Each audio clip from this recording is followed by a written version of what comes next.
Hello traders, कैसे हो आप लोग। आई होप सब अच्छे हो गए। Welcome to CPR trading YouTube channel. मैं एक वीडियो बनाया था how to become a successful trader in stock market 2022 में आप कैसे सक्सेसफुल ट्रेडर बन सकते हो, उसके ऊपर मैं एक वीडियो डाला था जिसमें मैं बताया था कि इसका मैं 2 से 3 पार्ट लाने वाला हूँ, जिसमें आपको सब कुछ क्लियर कर दूंगा कि आप बस ये सब चीज़ जो मैं वीडियो में बता रहा हूँ, बस आप ये सब चीज़ पे ध्यान रखो, आप 100% सक्सेसफुल ट्रेडर बन जाओगे, गारंटी है 100% बन जाओगे। तो मैं फर्स्ट पार्ट बना दिया, आई होप आप वीडियो देख लेना। आज उसी का सेकंड पार्ट है, तो चलो आज मैं सेकंड पार्ट पे स्टार्ट करता हूँ। इस वीडियो में हम लोग देखने वाले हैं कि कौन कौन से रीज़न है जिसकी वजह से ट्रेडर जो होते हैं वो स्टॉक मार्केट में फेल हो जाते हैं। जो बिगिनर मार्केट में आते हैं, अपने पैसे जो अकाउंट में डालते हैं, ट्रेडिंग अकाउंट, डीमैट अकाउंट में, वो सारा पैसा अपना ब्लो कर चुके होते हैं कुछ ही दिन में। तो उनका क्या क्या रीज़न होता है, तो मैं कुछ पॉइंट बताया हूँ, तो इसको मैं अच्छे से एक्सप्लेन करूँगा। तो आई होप आप वीडियो एकदम लास्ट तक देखो, आपको पूरा अच्छे से क्लियर हो जाएगा। और इसका एक पार्ट और आने वाला है, वो भी वीडियो आप चेक कर लेना। पहले आप सबसे पहले फर्स्ट पार्ट देख लो, ये सेकंड वीडियो, इसके बाद एक और वीडियो आएगा। 3 वीडियो में आपका सब कुछ क्लियर हो जाएगा। आप 100% ट्रेडर बन जाओगे 2022 में, मैं गारंटी देता हूँ, लिख के बताता हूँ आपको। बस आप वीडियो ध्यान से देखना और जो मैं बता रहा हूँ वो सब चीज़ करते रहना, क्योंकि ये सब चीज़ करने से मैं भी एक ट्रेडर बना हूँ। मैं भी बहुत सारी गलतियाँ मार्केट में किया हूँ, और जो मैं अपना गलतियाँ किया था मैं वही सब कुछ पॉइंट यहाँ पे नोट किया हूँ। मैं ये नहीं कि इसका देख के उसका देख के, कुछ नहीं, मैं जो गलती किया हूँ मैं वही देख के बस आप लोग को एक नोट्स बना के आप लोग के सामने रख रहा हूँ। आप लोग के साथ भी 100% ये सब चीज़ हुआ होगा, तो ये सब चीज़ को आप सुधार लेना, आप 100% ट्रेडर बन जाओगे। तो चलिए फर्स्ट से स्टार्ट करते हैं। सबसे पहले मैं पॉइंट क्या लिखा हूँ, यूजिंग मल्टीपल इंडिकेटर। जो लोग नए नए मार्केट में आते हैं तो वो क्या करते हैं कि वो कोई जादू खोजते हैं मार्केट में, कि ऐसा कोई जादू मिल जाए जिससे वो इंडिकेटर लगा लें, उन्हें बाई सिग्नल मिल जाए, सेल सिग्नल मिल जाए, उन्हें पता हो कहाँ पे खरीदना है, कहाँ पे बेचना हो, और वो कभी फेल ही ना हो, उनका इंडिकेटर 100% वर्क करे। तो मैं आपको एक सच्चाई बता दूँ कि कोई भी ट्रेडिंग प्लेटफॉर्म का इंडिकेटर हो, कोई भी कितना भी अच्छा इंडिकेटर हो, लोग कितना भी उसके बारे में एक्यूरेसी बता रहे हो, आप खुद से बैक टेस्टिंग करना। मैं भी बैक टेस्टिंग किया हूँ बहुत सारे इंडिकेटर का, मैं उसका वीडियो लाऊंगा धीरे धीरे करके, आपको खुद पता चलेगा कि कोई भी इंडिकेटर जिस पे भी आप भरोसा करते हो वो मैक्सिमम 60 से 70% देगा। बहुत अच्छा इंडिकेटर होगा, प्राइस एक्शन इंडिकेटर वगैरह, तो वो आपको 75 to 80 दे देगा, उससे ज़्यादा कोई इंडिकेटर आपको एक्यूरेसी नहीं देगा। तो आप ये माइंड से निकाल दो कि आप कोई भी इंडिकेटर यूज़ कर लोगे तो आप कभी लॉस कर ही नहीं सकते, 100% लॉस होगा। क्योंकि अगर लॉस नहीं होता तो इतना कम ट्रेडर क्यों बनते मार्केट में। लोग बोलते हैं 95 से 98% लोग मार्केट से निकल जाते हैं। एक कोट है ना कि मार्केट में 40 से 60% लोग पहला महीने में ही पैसे अपने डुबाकर मार्केट से निकल जाते हैं। तो क्या उसका रीज़न है, लोग आते हैं चमत्कारी को इंडिकेटर खोजते हैं और सोचते हैं मैं इस पर ट्रेड करूँगा कभी लॉस नहीं होगा, और वो पैसा डुबा के चले जाते हैं। और वो क्या करते हैं, पहले एक चैनल में देखते हैं एक इंडिकेटर, दूसरे चैनल में दूसरा इंडिकेटर, तीसरे चैनल में तीसरा इंडिकेटर, चौथे चैनल में, ऐसे करके 8-10 इंडिकेटर वो चार्ट पे लगा लेते हैं। तब क्या होता है कि जब मार्केट लाइव चलता है तब उनका दिमाग बस इंडिकेटर के ऊपर आता है। उनका दिमाग ना तो कैंडल स्टिक पे रहता है, ना उनका दिमाग चार्ट पैटर्न पे रहता है, ना उनका दिमाग ट्रेंड लाइन वगैरह पे रहता है। उनका दिमाग कहीं नहीं रहता है। उनको पता ही नहीं कि मार्केट गैप अप खुला, गैप डाउन खुला, क्या हुआ नहीं हुआ, नहीं कोई मतलब नहीं होता। उन्हें बस इंडिकेटर देखना होता है कि इंडिकेटर हमें क्या सिग्नल दे रहा है। तो वैसे आप ट्रेडर कभी नहीं बन पाओगे।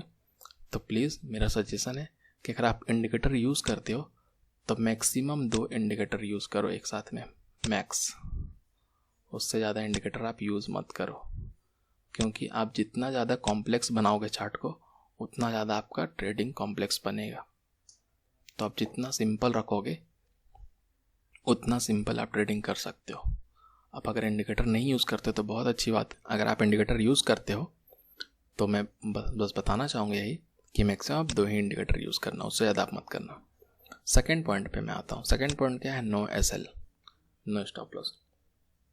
क्या होता है मैं बताता हूँ कि लोग जो नए ट्रेडर होते हैं, बिगनर होते हैं, वो मार्केट में एंट्री करते हैं और वो क्या सोचते हैं कि चलना मैं अपने दिमाग में एसएल लगा चुका हूँ, जब मार्केट मेरा एसएल के पास आएगा मैं मार्केट से निकल जाऊँगा। और फिर होता क्या है कि वो जहाँ पे अपने दिमाग में एसएल लगा कर सोचे हैं, जहाँ पे वो सोचें कि यहाँ पे मार्केट आएगा तो मैं निकल जाऊँगा, कैंडल जैसे ही वहाँ पे आता है और इतना बड़ा मोमेंटम वहाँ पे बनता है कि वो जहाँ समझो कि 1-2% लॉस करने वाले वहाँ 8-10% लॉस कर चुके होते हैं, और जब इतना वो लॉस कर चुके होते हैं उनका ब्रेन एक्सेप्ट ही नहीं कर पाता ये चीज़ को।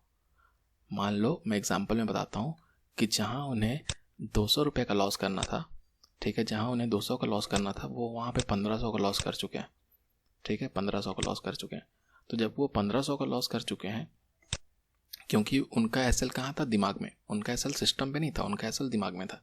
वो सोचे थे यहाँ पे आएगा तो मैं निकल जाऊँगा, और उनका अपोजिट डायरेक्शन में मोमेंटम होने के रीज़न से वो 1500 का लॉस कर चुके हैं। तो जब उनके अकाउंट में -1500 दिखाएगा तब वो निकल ही नहीं सकते यहाँ से। उनका ब्रेन साइकोलॉजी क्या बोलेगा कि थोड़ा तो बाउंस बैक करेगा, चल 1000 पे आएगा मैं निकल जाऊँगा। तो मार्केट ऐसा नहीं है कि नहीं आएगा, मार्केट 1100 पे आएगा, ठीक है, मार्केट 1100 पे आएगा, लेकिन वो नहीं निकलेंगे। मार्केट समझो कि यहाँ से उनको 400 रुपये दिया, लेकिन वो मार्केट से लिए नहीं, वो छोड़ दिए। अब यहाँ से मार्केट फिर 11:30 जाएगा, 12 जाएगा, वहाँ से फिर समझो अप्रोक्स 1000 जाएगा, तो भी वो प्रॉफिट बुक नहीं करेंगे। वो सोचेंगे कि नहीं लॉस हो रहा है, इसको मैं धीरे धीरे और कम करता हूँ, और एक ही बार ये क्या होगा कि 2000 से 3000 पहुँच जाएगा लॉस में। क्योंकि उनके ब्रेन क्या बता रहा था उन्हें कि मार्केट ऐसे जब गिरा है तो कुछ भी यहाँ पे हो के पिन बार कैंडल बने या कोई भी बुलिश इनगल्फिंग बने, वहाँ से मार्केट बाउंस करेगा, तो मैं जहाँ पे एंटर किया था कॉस्ट टू कॉस्ट मैं कट करके मार्केट से निकल जाऊँगा, और वो कभी नहीं होगा। जो आपका मार्केट में लॉस गया वो कभी ज़िंदगी में रिकवर नहीं होगा, आप ये लिख लो। आप प्रॉफिट वाले नया प्रॉफिट बना सकते हो, लेकिन जो मार्केट को आप पैसा दे चुके हो, वो जो आप लॉस कर चुके हो वो रिकवर कभी नहीं होगा। तो प्लीज़ जो एसएल वाली बात है वो आप सिस्टम पे लगाओ, दिमाग में मत डाल कर रखो। आप लोगों को लगता है कि मैं अगर दिमाग में डाल कर रखा हूँ तो वहाँ पे आएगा तो मैं निकल जाऊँगा, वो आप कभी नहीं निकल पाओगे, ठीक है। तो इसलिए एसएल कहाँ होना चाहिए, सिस्टम में, ना कि आपके दिमाग में। आप समझ गए 2 पॉइंट। तीसरा पॉइंट क्या है, ओवर ट्रेडिंग। और ये क्यों होता है, इसके वजह से। और किसके वजह से, इसके वजह से। पहले मैं बताता हूँ कि इंडिकेटर की वजह से ओवर ट्रेडिंग कैसे होता है। इंडिकेटर के वजह से ओवर ट्रेडिंग कैसे होता है, मान लीजिए कि आप बोलिंजर बैंड यूज़ कर रहे हो, ठीक है, उसके बाद आप आरएसआई यूज़ कर रहे हो, ठीक है, उसके बाद आप मान लीजिए कि मूविंग एवरेज यूज़ कर रहे हो, उसके बाद मैकडी यूज़ कर रहे हो, आप 4 5 6 7 इंडिकेटर लगा चुके हो। तो एक बार आप सोचोगे इससे ट्रेड ले लूँ, एक बार इससे ट्रेड ले लूँ, एक बार इससे ट्रेड ले लूँ, एक बार इससे ट्रेड ले लूँ, ठीक है। और जब इससे ट्रेड मिलेगा तो इससे नहीं मिलेगा, इससे मिलेगा तो इससे नहीं मिलेगा, इससे मिलेगा तो इससे नहीं मिलेगा। बहुत बार ऐसे होगा कि आपको अगर मूविंग एवरेज ट्रेड दे रहा कि वो ऊपर जाने वाला है, तो उस वक्त क्या होगा कि आरएसआई नीचे रहेगा, ठीक है। तो ऐसा बहुत बार होगा। तो उसमें क्या होगा कि आप मल्टीपल ट्रेड कर लोगे और वो ओवर ट्रेडिंग में आता है, और आप ओवर ट्रेडिंग करोगे तो समझ लो कि आप सिंपल सा सुसाइड कर रहे हो। ये वर्ड थोड़ा हार्ड है, बट आप सही समझो कि ओवर ट्रेडिंग का मतलब ही सुसाइड होता है। रीज़न क्या है मैं बताता हूँ। अगर आप सोच के आए थे कि एक दिन में मेरे को 500 मार्केट में डिप्लॉय करना है, मतलब कि आपका एसएल 500 का था, ठीक है, आपका था कि 500 में आज लॉस होगा, मैं मार्केट से निकल जाऊंगा, ठीक है। अब क्या हुआ कि आपने एसएल लगाया नहीं, तो आपका मार्केट से कितना गया, जो मैं पहले बताया, मान लीजिए कि आपका मार्केट से 2000 रुपया चला गया, ठीक है, आपका पहला ट्रेड में 2000 चला गया। अब क्या करोगे कि आप इसको रिकवर करना चाहोगे, ठीक है, आप 2000 को रिकवर करना चाहोगे। तो जब 2000 को आप रिकवर करना चाहोगे तो एक बार में तो आपको इतना बड़ा प्रॉफिट मिलेगा नहीं, तो क्या करोगे आप, कभी 100 रुपये लेके निकलोगे, प्रॉफिट हो गए, कभी 150 लेके निकलोगे, ठीक है, कभी 300 लेके निकलोगे, ठीक है। अब देखो ये ट्रेड बढ़ रहा, और फिर क्या होगा, फिर 1000 का लॉस चला जाएगा। अब कितना हुआ, अब देखो कि 3 1 4 1 5 550 आप 550 प्रॉफिट किए थे और 1000 फिर लॉस कर चुके हो, ठीक है, 1000 फिर लॉस कर चुके हो। तो आपका प्रॉफिट हो कर रहा, आपका तो फिर ये लॉस ही में बढ़ते जा रहा ना। तो यहाँ पे फिर से 500 ऐड हो गया लॉस में, मान लो 500 लॉस में फिर से ऐड हो गया। अब क्या हुआ, जहाँ पे आपको एक ट्रेड लेना था आप 7-8 ट्रेड ले चुके हो, ठीक है।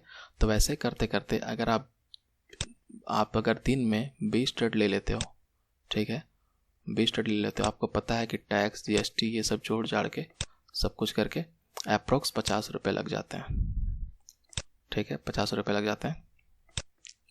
तो 1000 तो आपका टैक्स गया, ठीक है, 1000 आपका टैक्स गया, और इधर आपका कितना हुआ, मान लो कि 3000 प्लस 3000।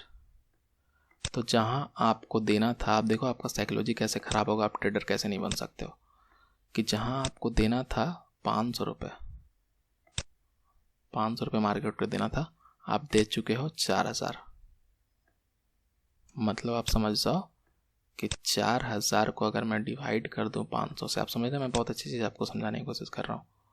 अगर मैं 4000 को 500 से डिवाइड कर दूं तो ये आएगा 8, ठीक है, 8 आएगा। मतलब कि 8 दिन जो आप एसएल लेने वाले थे, 8 दिन का एसएल, मतलब कि 8 दिन आप 4000 में ट्रेड करते, एसएल लगने के बाद वो आप 1 दिन में दे चुके हो, ठीक है। अब मार्केट अप्रोक्स 22 दिन चलता है, ठीक है, कभी 22, कभी 21, कभी 20, ऐसे ऐसे मार्केट हर महीने चलता रहता है। आप समझो कि 8 दिन यहाँ हुआ, तो समझ जाओ कि अगर 3 दिन भी आपका अगर बड़ा लॉस चला जाता है, ठीक है, मान लीजिए कभी 2000, कभी 3000, 4000 चला जाता है, तो कितना हो जाएगा कि आपको ट्रेडिंग करना था 22 दिन, और आप ट्रेड कितना दिन किए हैं, 3 से 4 दिन। तो बाकी का जितना दिन बचा, आप बस मार्केट को देख के वो होते रहोगे कि मैं बहुत बड़ा गलती कर चुका हूँ, अपने आप को कोसते रहोगे, और उससे कुछ फ़ायदा होने वाला है नहीं। इसलिए मैं आपको समझा रहा हूँ कि ओवर ट्रेड मतलब क्या है। ओवर ट्रेड मतलब है कमिटिंग सुसाइड, कि आप सुसाइड कर रहे हो। तो इसलिए प्लीज़ मैं आप लोग से रिक्वेस्ट करूँगा, बिगनर से, कि प्लीज़ अपना डिक्शनरी से आप ओवर ट्रेडिंग का चीज़ हटा दो। आप ट्रेड करो ही मत, आप मैक्सिमम ट्रेड लो दिन का 1। आप बिगनर हो तो मैं आगे बताऊंगा 1 क्यों लेना है। मैक्सिमम ट्रेड 1 लो, लॉस हुआ, जो भी आपका लॉस है, मान लो कि आपको लेना है 300 का लॉस हुआ, सिस्टम बंद कर दो। और आपको अगर बोलोगे सिस्टम बंद नहीं होता, मेरे से चार्ट देखने की आदत है, तो मैं उसका भी सॉल्यूशन लाया हूँ, बहुत मस्त सॉल्यूशन है उसका। मैं जो बोला थर्ड पार्ट में लाने वाला, थर्ड पार्ट आप लोग ध्यान से देख लेना। वो ऐसा सॉल्यूशन है कि उसके बाद आप सिस्टम देखो या ना देखो, कोई फ़र्क नहीं पड़ेगा, आप ट्रेड ले ही नहीं पाओगे। तो ना आप ट्रेड ले पाओगे, ना आपका ओवर ट्रेडिंग होगा, ना आपका टैक्स जाएगा, ना आपका ब्रोकरेज जाएगा। तो आपका साइकोलॉजी सारा मैं कंट्रोल करवा दूंगा। बस आप, वीडियो अच्छा लग रहा तो प्लीज़ वीडियो को लाइक कर दें, चैनल को सब्सक्राइब कर दें, और अच्छे चीज़ मेरे से सीखते रहें। उसके बाद पॉइंट में आता हूँ, bad entry and exit. Bad entry और एग्जिट का मतलब क्या हुआ? बैड एंट्री और एग्जिट का मतलब हुआ कि मान लीजिए कि प्राइस ऐसे मूव कर रहा, ठीक है, तो मान लीजिए कि आपको यहाँ पे एंट्री करना था, लेकिन आपने सोचा कि क्या पता यहाँ से मार्केट रिवर्स कर जाए, और आप एंट्री किए यहाँ पे। तो आप देखो कि एक तो आपका एसएल हो गया बड़ा, ऊपर से यहाँ से मार्केट नीचे आया तो आपका एसएल भी गया, ठीक है, इतना बड़ा आपका एसएल भी गया, ऊपर से आप ये जो मूव हुआ उसको भी कैप्चर नहीं कर पाए। और जो एग्जिट का बात है, जैसे मान लीजिए कि मैं जो हूँ वो सीपीआर पे ट्रेडिंग करता हूँ, तो सीपीआर का जैसे मैं यहाँ पे है प्रीवियस डे हाई, यहाँ पे है R1, और ये है अपना सीपीआर, ठीक है। तो अगर मैं बोला हूँ कि सीपीआर पे जैसे ही ग्रीन कैंडल बने आपको बाई करना है, आपने बाई कर लिया, और प्रीवियस डे हाई R1 पे मैंने बोला है कि प्रॉफिट बुक कर लो, तो आपको लगा कि इससे ऊपर भी तो जा सकता है, 100% जा सकता है, उससे कोई शक नहीं है। लेकिन आपको प्रॉफिट बुक करने में जा क्या रहा है यहाँ पे? आप यहाँ पे प्रॉफिट बुक तो कर लो, अगर मार्केट ऊपर जाएगा तो फिर से हम एंट्री ले लेंगे यहाँ पे, लेकिन आप प्रॉफिट बुक कर लो, क्योंकि वो जो प्रीवियस डे हाई और R1 होता है वो बहुत अच्छा लेवल होता है जहाँ से मार्केट रिवर्स कर सकता है। यहाँ से मार्केट रिवर्स करेगा, आपको प्रॉफिट भी किया, और फाइनली आप लॉस में भी आ जाओगे, आपका ब्रोकरेज भी बढ़ जाएगा, टैक्स भी बढ़ जाएगा। इसलिए ये बहुत ज़रूरी है कि आप एंट्री और एग्जिट पे ध्यान दो। चलिए अब नेक्स्ट चीज़ पे चलते हैं। नेक्स्ट क्या है? Lot size. लॉट साइज एक बहुत इंपॉर्टेंट चीज़ है, और ये कैसे इंपॉर्टेंट मैं बताता हूँ। आप लोग बहुत सारे लोगों को फॉलो किए होंगे, इंस्टाग्राम पे, ट्विटर पे, टेलीग्राम पे, यूट्यूब पे। आप देखते होंगे रोज़ कि वो लोग 10,000, 20,000, 50,000, 1 लाख, 1 करोड़, 2 करोड़ प्रॉफिट करते हैं। तो आप लोग को लगता है कि इन लोग कर रहे हैं तो मैं भी क्यों नहीं कर सकता हूँ, मैं तो इनसे ही सीखा हूँ, मैं इनका स्टूडेंट हूँ, या फिर ये जो बताएं मैं भी वही बाई किया हूँ, फिर भी क्यों नहीं हो पा रहा। तो उसके रीज़न से आप क्या करते हो कि जहाँ आपको एक दिन में 1 लॉट पे ट्रेड करना था, 1 लॉट पे ट्रेड करना था, आप क्या किए 10 लॉट पे ट्रेड किए। ठीक है, 10 लॉट पे ट्रेड किए। रीज़न क्या है ना कि आपके दिमाग में बस प्रॉफिट चल रहा, आपके दिमाग में बस प्रॉफिट चल रहा, लेकिन आपको पता ही नहीं है कि जो ट्रेडिंग है वो क्या है, प्रोबेबिलिटी का खेल है। ठीक है, आपने प्रोबेबिलिटी पढ़ा होगा कहीं।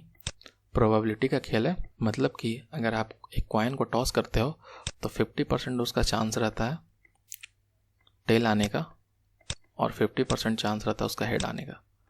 तो आपके दिमाग में 100% रहता है कि मैं प्रॉफिट करूँगा, जिस रीज़न से आप क्या करते हो 10 लॉट बाई कर लेते हो। अब देखो आपका 1 लॉट में कितना लॉस आने वाला था, मान लो 300 रुपया, और आपने कर लिया 10 लॉट। आपका SL भी लगा हुआ है, ठीक है, तो आपका कितना गया 3000 रुपया। हो गया आपका साइकोलॉजी खराब। अब क्या करोगे आप, ओवर ट्रेडिंग। ठीक है, ओवर ट्रेडिंग किए। अब फिर क्या होगा, जो मैं बताया कि आपको 22 दिन ट्रेडिंग करना था, आप अपना पूरा कैपिटल 4 से 5 दिन में ख़त्म करके फिर मार्केट में बैठ जाओगे, मार्केट से निकल जाओगे, ट्रेडर कभी नहीं बन पाओगे। तो इस चीज़ पे भी ध्यान देना, लॉट साइज बहुत ज़रूरी है। आपका जितना कैपिटल है उसी हिसाब से आप लॉट कर दो। और स्टार्टिंग में तो आप कितना भी अच्छा सीख रहे हो, आपको समझ में सब कुछ आएगा, लेकिन पेपर ट्रेडिंग और रियल मनी पे ट्रेडिंग बहुत फ़र्क पड़ता है। इसलिए आप जब भी न्यू कमर हो इस फील्ड में, आप अगर स्टार्ट करो तो मैक्सिमम 1 लॉट से ही स्टार्ट करो, वो आपके लिए अच्छा होगा। क्योंकि आपको प्रॉफिट नहीं करना, आप यहाँ पे आप बस सीखने के लिए आए हो। तो आप सीख लोगे 1-1 लॉट पे ट्रेड करके, उसके बाद जब आप सीख लोगे तो लॉट साइड बढ़ा सकते हो, क्या दिक्कत है उसमें। अब चलिए इसके बाद का देखते हैं। इसके बाद का जो चीज़ पॉइंट आता है वो क्या है, trading in wrong direction. Trading in wrong direction का मतलब क्या हुआ, मतलब हुआ कि जैसे मान लो कि ये अपना कोई लेवल है, ये सपोर्ट लेवल अपना, ठीक है, सपोर्ट लेवल है, मार्केट ऐसे ऊपर गया, मार्केट यहाँ पे ग्रीन कैंडल बनाता है, ठीक है, यहाँ पे ग्रीन कैंडल मार्केट बना दिया। चलिए मैं इसे ग्रीन कर देता हूँ आप लोगों को समझने के लिए। यहाँ पे मार्केट एक ग्रीन कैंडल बनाता है, आपने यहाँ बाई कर लिया, आपने यहाँ क्या क्या सपोर्ट पे बाई कर लिया, आपका SL रहना चाहिए था यहाँ, ठीक है। लेकिन क्या हुआ कि सपोर्ट को मार्केट तोड़ दिया, ठीक है, आपने SL लगाया था, लेकिन जब मार्केट नीचे आने लगा तो आपने SL हटा लिया अपना, सपोर्ट को मार्केट तोड़ा, यहाँ पे एक रेड कैंडल बनाया। तो आपको क्या लगा, आपको इस सपोर्ट पे इतना भरोसा था कि आपको लगा ये तो फेक ब्रेकआउट है, मार्केट यहाँ से फिर से रिवर्स करके फिर से ऊपर ही जाएगा। और मार्केट यहाँ गया, फिर से एक रेड कैंडल बनाया, फिर से एक रेड कैंडल बनाया, फिर से एक रेड कैंडल बनाया। आप निकल ही नहीं रहे हो, आप क्या हो, रॉन्ग डायरेक्शन में घुसे हुए हो, आप निकल ही नहीं रहे हो वहाँ से, और आप लॉस लेते जा रहे हो। जहाँ आपको 300 लॉस करना था वहाँ आप 2000-3000 मार्केट को दे रहे हो। आपको जब पता है कि सपोर्ट टूट चुका है, तो जब सपोर्ट ब्रेक होता है तो वो रेसिस्टेंस बन जाता है, तो आप यहाँ पे अपना जो पोजीशन है उसको रिवर्स क्यों नहीं कर पाते हो। जब कॉल पे आप बैठे हुए थे तो यहाँ पुट बाई कर लो, पुट बाई करके इतना जो मार्केट मूव किया इतना कैप्चर कर लो प्रॉफिट। लेकिन लोग क्या करते हैं, रॉन्ग डायरेक्शन में बैठे रहते हैं, क्योंकि उन्हें लगता है कि उसका उनका जो लेवल था वो लेवल बहुत अच्छा था, वहाँ से मार्केट गलत नहीं जा सकता, वो उनका लेवल बहुत सही है, और इस रीजन से वो रॉन्ग डायरेक्शन में बैठे रहते हैं। लास्ट पॉइंट क्या आता है, want to become quick millionaire. ये सबसे बड़ी पॉइंट है, और मैं मैक्सिमम न्यू ट्रेडर को देखता हूँ कि वो इसी फ्लो में बह जाते हैं। और वो क्या करते हैं कि जो ट्रेडर सबसे ज़्यादा प्रॉफिट करते हैं उनका चीज़ सीखने की कोशिश करते हैं, उनका रोज़ रोज़ यूट्यूब का वीडियो देखते हैं, उनका ट्विटर पे देखते हैं, उनका टेलीग्राम पे देखते हैं, हर जगह उनको चेक करते रहते हैं कि आज इसने कितना प्रॉफिट किया, आज इसने कितना प्रॉफिट किया, आज इसने कितना प्रॉफिट किया। इससे क्या होगा पता है कि आपका साइकोलॉजी आपको बोलेगा क्विक मिलीनियर बनने को, और उससे क्या होगा, आप अभी 1 लॉट पे गेम खेल रहे हो, एक लॉट पे आप सीखने आए हो, आप उनका देखा देखी करके आप कल से 10 लॉट 20 लॉट पे उतर जाओगे। लेकिन आपको ये चीज़ नहीं पता है कि आपके ट्रेडिंग अकाउंट में, आपके डीमैट अकाउंट में 20 से 30 हज़ार रुपये है, ठीक है, 20,000 30,000 रुपये है, और उनके ट्रेडिंग अकाउंट में 2 से 10 करोड़ रुपए है। अगर जिसके अकाउंट में 10 करोड़ रुपए है, उसके अकाउंट से अगर एक दिन में 50 लाख चल जाता है तो उन्हें कोई फ़र्क नहीं पड़ेगा। लेकिन आपके 20,000 के अकाउंट से एक दिन में अगर 5,000 चल जाएगा तो आप खून का आंसू रो दोगे। रीज़न क्या है? रीज़न ये है कि आपका सारा साइकोलॉजी खत्म हो जाएगा। जो आप 20,000 से 22 दिन ट्रेडिंग करने वाले थे, वहीं पे आपका ऐसा हो जाएगा कि 20,000 से आप 7-8 दिन में पूरा पैसा मार्केट को देखो निकल जाओगे। तो इसलिए मैं रिक्वेस्ट करूँगा कि आप इस चीज़ को छोड़ दो, और मैं अपने एक्सपीरियंस से बता रहा हूँ कि ऐसे लोग को फॉलो करना आप छोड़ दें जिनके प्रॉफिट से आपका इमोशन जो है वो चेंज होता है। मैं ये नहीं बोल रहा हूँ कि आप किसी का वीडियो नहीं देखो, सीखो मत, आप सबका वीडियो देखो, आप सबसे सीखो जो कुछ वो सिखाना चाहते हैं, लेकिन आप प्रॉफिट देख के अपने साइकोलॉजी में ये मत डालो। आप अपना ड्रीम बना सकते हो 100% कि मैं भी एक दिन ऐसा प्रॉफिट करूँगा, ऐसा प्रॉफिट करूँगा, लेकिन आप ये तो देखो कि आप जिनके प्रॉफिट देख के उनके जैसा बनना चाहते हो वो मार्केट में 10 साल से हैं। आपका भी अच्छा से 4 से 5 महीना नहीं हुआ और आप सोच रहे हो कि उनका जैसा बन जाओ। तो ये कभी हो सकता है? कभी नहीं होगा ये। इसीलिए आपको अगर उनके जैसा बनना है तो यहाँ पर टाइम स्पेंड करना पड़ेगा, सब कुछ मार्केट में सीखना पड़ेगा, तभी आप कुछ कर सकते हो। तो इसलिए अच्छे लोगों को फॉलो करें, या फिर आपको जिनका मन करे उनको फॉलो करें, लेकिन प्रॉफिट वाला चीज़ें उनको साइड रखें, उनसे नॉलेज लें, बहुत बेटर है। आप उनसे सब कुछ सीखें, लेकिन प्रॉफिट को अपने दिमाग में ना आने दें, क्योंकि आप सीखने आए हो, अभी कमाने नहीं आए हो। जब आप सीख लोगे तो खुद कमाओगे और एक दिन आप उनके जैसा कमाने लगोगे। आई होप आप लोग को अच्छे से समझ में आ गया पूरा वीडियो। और थर्ड पार्ट का वेट करना। थर्ड पार्ट में मैं पूरा एकदम आप लोग को 100% मैं गारंटी बोल रहा हूँ कि वो चीज़ आप अगर कर लोगे अपना ट्रेडिंग में, वो चीज़ को सुधार कर लोगे, तो आप ना ज़्यादा ट्रेड कर सकते हो उस दिन, ना कुछ आपका ना ओवर ट्रेडिंग होगा, आपका साइकोलॉजी बेस्ट हो जाएगा, बहुत जल्दी आप ट्रेडर बन जाओगे। तो अगर आप मेरे चैनल को फॉलो कर रहे हो तो मैं आपको एक गारंटी बता रहा हूँ कि आप मेरे चैनल पे जब तक रहो, मैं आपको ये चीज़ मैं गारंटी के साथ बोल सकता हूँ कि इस चैनल में आपको वो कंटेंट मिलेगा जिस कंटेंट से आप बहुत जल्दी ट्रेडर बन सकते हो। और मैं ये कोई शॉर्टकट नहीं बता रहा हूँ, ये मैं सारा अपना एक्सपीरियंस से बता रहा हूँ, और मैं ऐसा चीज़ आपको बताऊँगा कि वो सब चीज़ को बस आपको फॉलो करना है। वो सब चीज़ को आप फॉलो करो, आप देखो कितना जल्दी आप ट्रेडर बन जाते हो। तो आप लोग को वीडियो अगर अच्छा लगा तो प्लीज़ वीडियो को लाइक कर दें, चैनल को सब्सक्राइब कर दें। मिलते हैं नेक्स्ट वीडियो में। Thank you.